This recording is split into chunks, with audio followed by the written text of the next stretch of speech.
I'm Alice Loxton and I present documentaries over on History Hit TV. If you're passionate about all things history, sign up to History Hit TV. It's like Netflix but just for history. We've got hours of ad-free documentaries about all aspects of the past. You can get a huge discount from History Hit TV.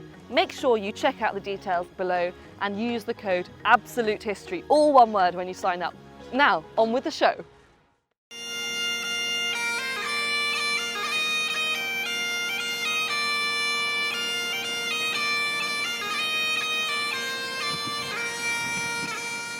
From its elegant new town to its medieval old town to an ancient rock that became the perfect spot for its royal castle. It is time to get a wee bit curious about the nooks and crannies of Edinburgh, Scotland. When you see Edinburgh for the first time, it looks like it's floating up in the sky. The whole town laid out end to end in front of you. It almost looks magical. And as we're about to learn, it is. Edinburgh is the capital of Scotland, and it's the home to Scottish royal history. From Mary Queen of Scots to a whole bunch of King Jameses, it is also the home of literary greats, from Sir Walter Scott to Sir Arthur Conan Doyle, to another world-famous writer who isn't a sir, but certainly is magical. Edinburgh is also the home to volcanoes, which seems a strange place to build a city, and it's full of wonky Diagon Alley streets, closed-off closes, and an odd number of Greek temples for such a Scottish city. There's also a medieval old town and an elegant new town, which, combined together, gives Edinburgh its UNESCO World Heritage status. But in all this history, where do we get the name Edinburgh? Well, it is believed that an ancient Celtic tribe called the Gododins named their hill fort Dun Eden. Later, the Angles captured that fort and added the Old English word burh, meaning fort. So that's where we get the name Edinburgh. Now, why the locals say Edinburgh instead of Edinburgh is a whole different thing. Just say it like they do, trust me.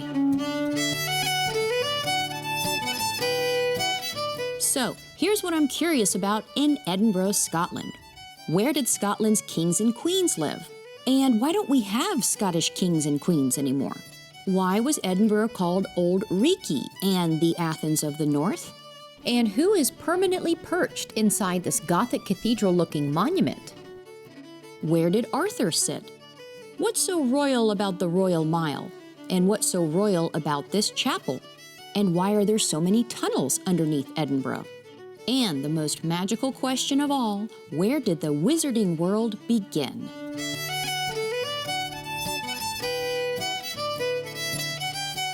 Let's begin our curious journey into Edinburgh, where Edinburgh began, Castle Rock and Edinburgh Castle. Perched nearly 400 feet up above its town, circled by a massive wall, Edinburgh Castle keeps an eye on its city below from its lofty perch. And that perch happens to be on a volcano. Not to fret, Castle Rock is on top of an extinct volcano, apparently a pretty popular place to live for thousands of years. There is evidence of settlements here dating back to the Bronze Age. This is the mighty Edinburgh Castle, sitting high upon its hill overlooking the city. Of course, it was once the home to Scotland's kings and queens, including Mary Queen of Scots. Inside the castle walls, we have the Royal Palace, the Stone of Destiny, and the heart of Scotland. The history of Edinburgh Castle tells the history of the Kingdom of Scotland. Since the Middle Ages, Scotland had its own monarchy, separate from England or Great Britain. In fact, over the centuries, Scotland was in near constant battle with England, until the union of the crowns in 1603, which united the two countries. And by the way, this is how we get the Union Jack, the national flag of the United Kingdom, from the combination of England's Cross of St. George and Scotland's Cross of St. Andrew. Later, once Ireland joins the United Kingdom, the Cross of St. Patrick is added too. This happened under Scottish King James VI, who then becomes James I of England. I know, it gets confusing. King James is a very important figure in Scottish history. From him, we get the King James Version of the Bible and the Jamestown colony in America. And he was born here in the royal palace at Edinburgh Castle. King James's mother is legendary too, Mary, Queen of Scots. She was famously accused of plotting against her cousin, who happened to be Queen Elizabeth I of England. So poor Queen Mary was imprisoned for years and then ultimately beheaded. Yikes! But let's chat of happier times here at the castle, shall we? Like the great events held here in the Great Hall, with giant wooden beams across the ceiling and Scotland's military might displayed through shields, symbols, and armory. And a curious little detail you just might miss. At least the king was hoping people would miss it. In the heart of the castle is the Great Hall, built in 1511 for state banquets and grand ceremonies. As grand as the Great Hall is, there's a tiny detail here that is the most curious. It's a little tiny window above the fireplace called the Laird's Lug. Laird meaning lord and lug meaning ear. It is believed that the king himself would hide behind it to spy on his court below. Did you see what she was wearing? Don't you love it? Next, from an insecure king to a charitable queen, we go back outside to see the tiniest part of the castle. This little building is dedicated to the Pearl of Scotland. This is the lovely St. Margaret's Chapel, named after Queen Margaret. It was built around 1130, and it is the oldest surviving building here at the castle. It is also one of the oldest buildings in all of Edinburgh.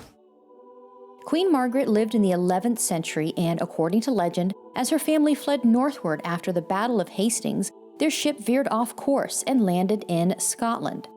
And that's how she met and later married King Malcolm III and became the Queen of Scotland.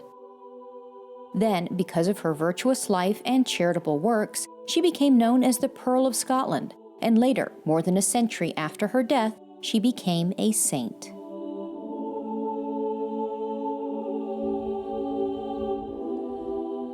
Next, from a tiny chapel to a soaring cathedral, let's take a stroll down the Royal Mile.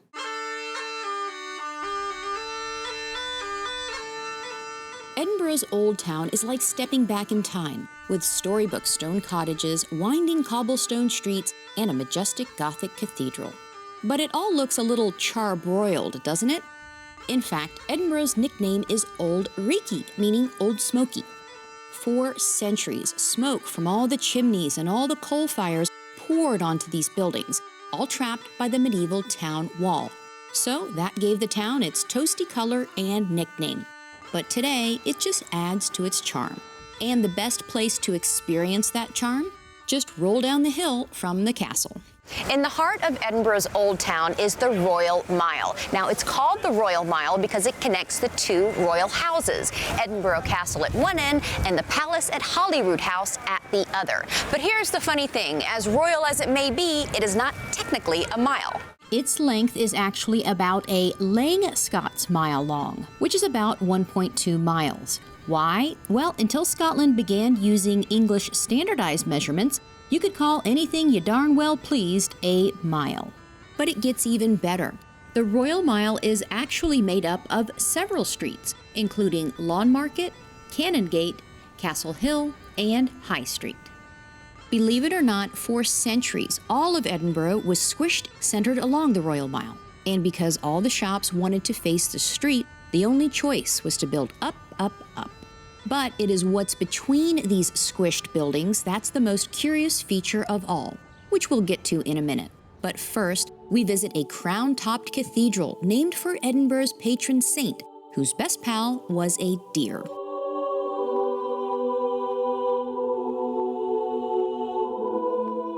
St. Giles Cathedral was founded in the early 12th century. Today, it is the historic city church of Scotland, and it is dedicated to St. Giles, the patron saint of Edinburgh. And the legend of St. Giles is quite curious. It is believed that he lived in the 7th century in France as a hermit, with only a cute little deer as his buddy. One day, the king of the Visigoths went out hunting, shot at the deer, but St. Giles took the arrow instead. Because of this and other miracles, St. Giles is known as the protector of the weak. And St. Giles Cathedral itself is quite important to Scottish history. During the Middle Ages, Scotland's Stuart kings, from James I through James V, all attended services here. And John Knox, the leader of the Scottish Reformation, preached here. But while St. Giles Cathedral rises prominently from the Royal Mile, our next curious spot is a little more mysterious and hidden, and sometimes dark and creepy.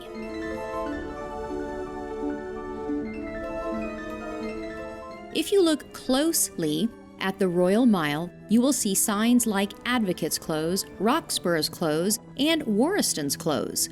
What the heck is a close? Well, they are old and curiously steep, and I do mean steep, alleyways between the close buildings that were closed off with gates at either end to become tiny little streets that led to side doors and people's cramped little homes. So why were these tiny streets needed here in Edinburgh?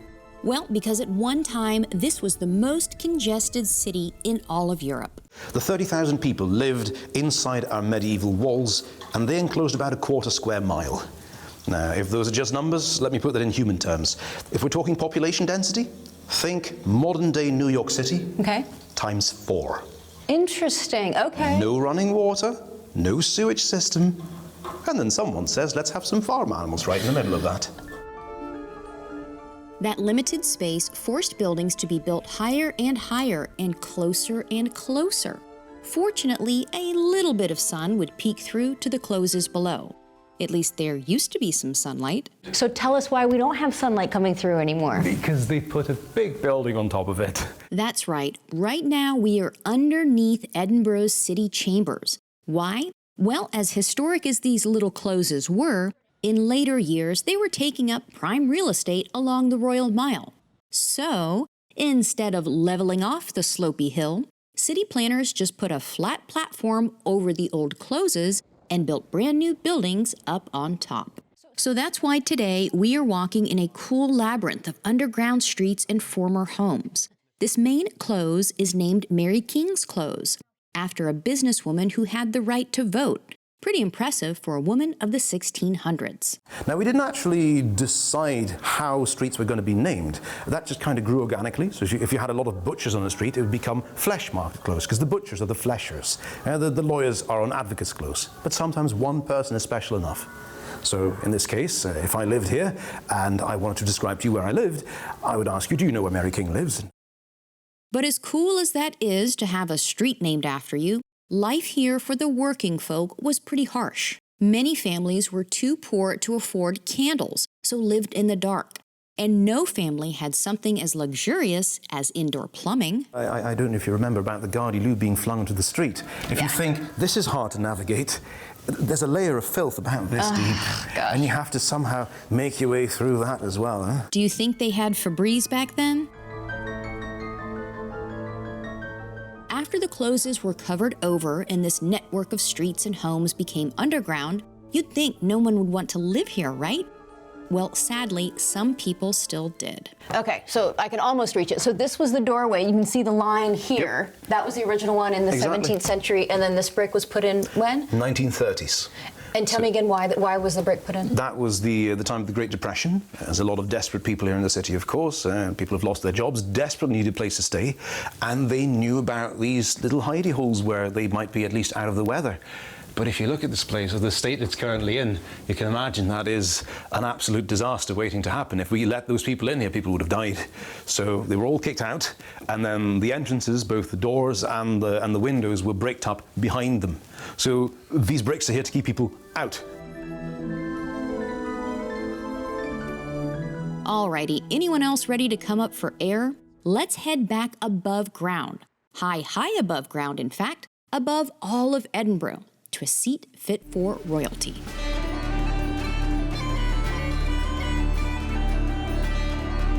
This curiously shaped rock behind me is known as Arthur's Seat. Now, in fact, Arthur's Seat is the remnants of a 350 million year old extinct volcano.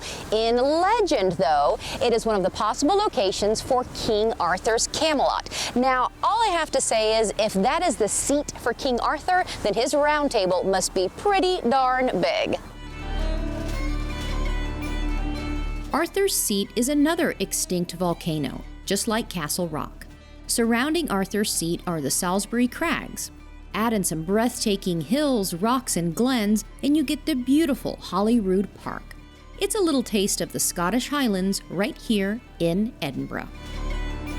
It is so beautiful, in fact, that the men of the Scottish Enlightenment supposedly walked along here to get inspiration. We'll meet some of them in a moment. Next, we go high above Edinburgh to visit some Greek temples. Well, of course we do. Calton Hill holds up many of Edinburgh's most important monuments, most of them built in the 1800s, like the National Monument, dedicated to Scots who died in the Napoleonic Wars. It was supposed to be a replica of the Parthenon in Athens, but funds ran out, so today we only have these 12 proud columns standing tall overlooking the city. The Nelson Monument is dedicated to Admiral Lord Nelson and is shaped like a telescope turned on its side. And the City Observatory and the Royal High School are just about as Greek temple as you can get, as is this monument dedicated to the national poet of Scotland. At the foot of Calton Hill is the Burns Monument, dedicated, of course, to Scotland's most famous poet, Robert Burns. But his monument doesn't look very Scottish, does it? Well, just like the rest of the monuments here, this one is neoclassical. And fittingly, it is modeled after an ancient Greek monument that also was dedicated to the arts. The Burns Monument was modeled after the choragic monument to Lysicrates in Athens. Even the design at the top mimics that ancient Greek arts trophy. Now, with all this Greekness going on up here, you might think that's how Edinburgh got its nickname Athens of the North. But in fact, that name came about for quite another curious reason, which we will find by heading back down the hill and exploring Edinburgh's New Town.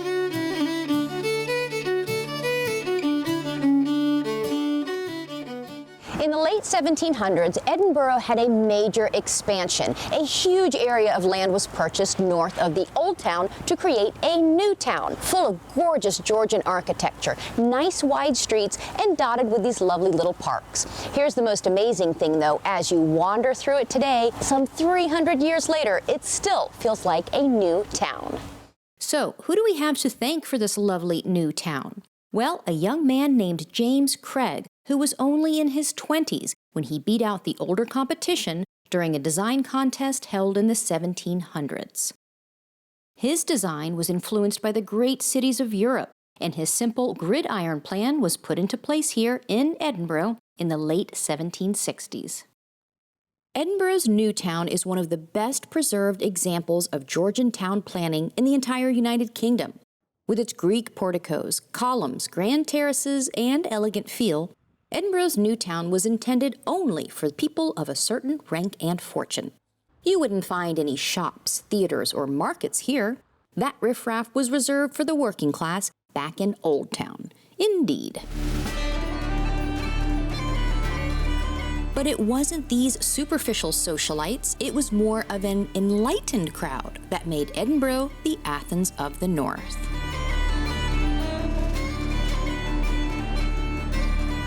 In the 18th and 19th centuries, Edinburgh was a hotbed of genius, from great thinkers to philosophers to artists. This was the period of the Scottish Enlightenment, a movement of groundbreaking philosophies, ideas, and publications. The very first Encyclopedia Britannica was published here in Edinburgh. These great thinkers used to meet here along the Royal Mile, so it is fitting that today you can find their statues here. In front of St. Giles Cathedral is the philosopher and economist Adam Smith, considered the father of modern capitalism. And nearby is philosopher David Hume. Apparently, rubbing his big toe brings you great wisdom. Some call it enlightenment. Later, the Scottish Enlightenment movement brought about great writers in Scotland too, like Robert Burns and a certain Sir who permanently hangs out in Princes Street Gardens.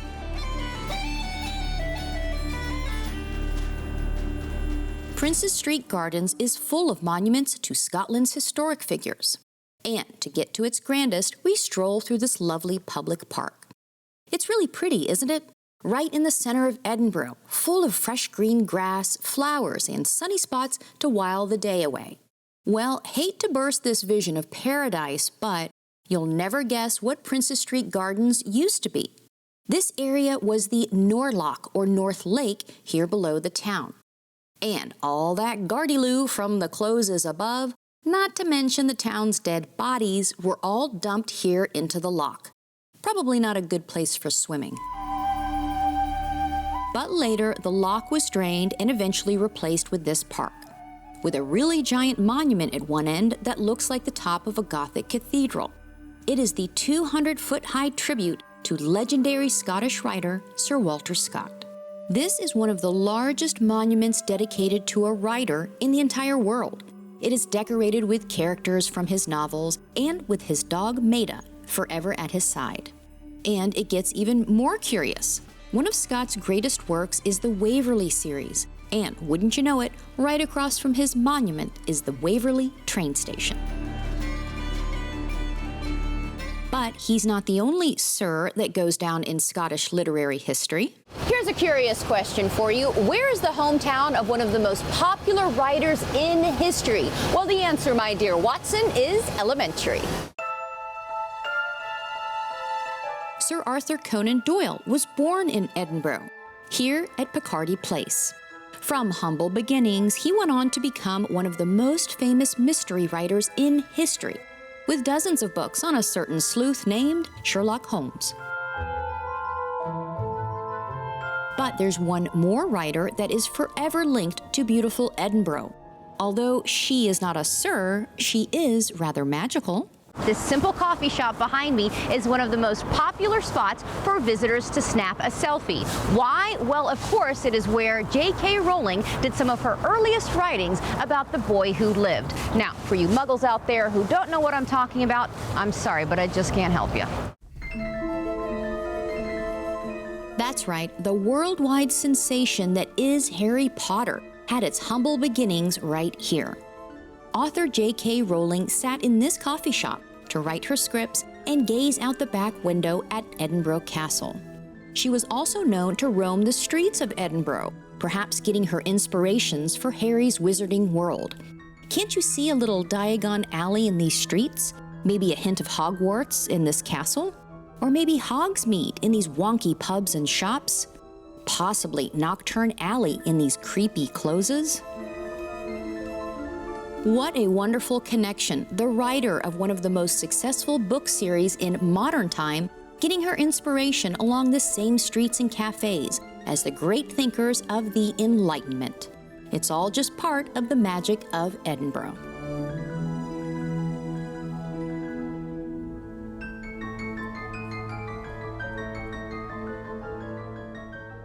So, from a couple of extinct volcanoes to a medieval street that isn't exactly a mile, but it sure is royal, that was so popular that more and more and more people kept moving in, until the buildings had to go up, up, and up, and the alleys got smaller and smaller and smaller, until they eventually went underground. With shouts of gardyloo that did more than get your shoes dirty, to a seat fit for a mythological king, to a castle fit for kings, queens, and even a queen who became a saint, to another saint with a deer pal, to a novelist with a dog pal, from an old town to a new, to an enlightened city that encouraged free thought, which led to great writers of mystery and great writers of magic, all inspired by these same craggy, cobbly streets we walk today. Edinburgh has so much to be curious about. Thank you for joining us on our educational journey, and hopefully now you're even more curious about the who, what, where, why, when, and how of Curious Edinburgh. As the Scottish say, bye for now.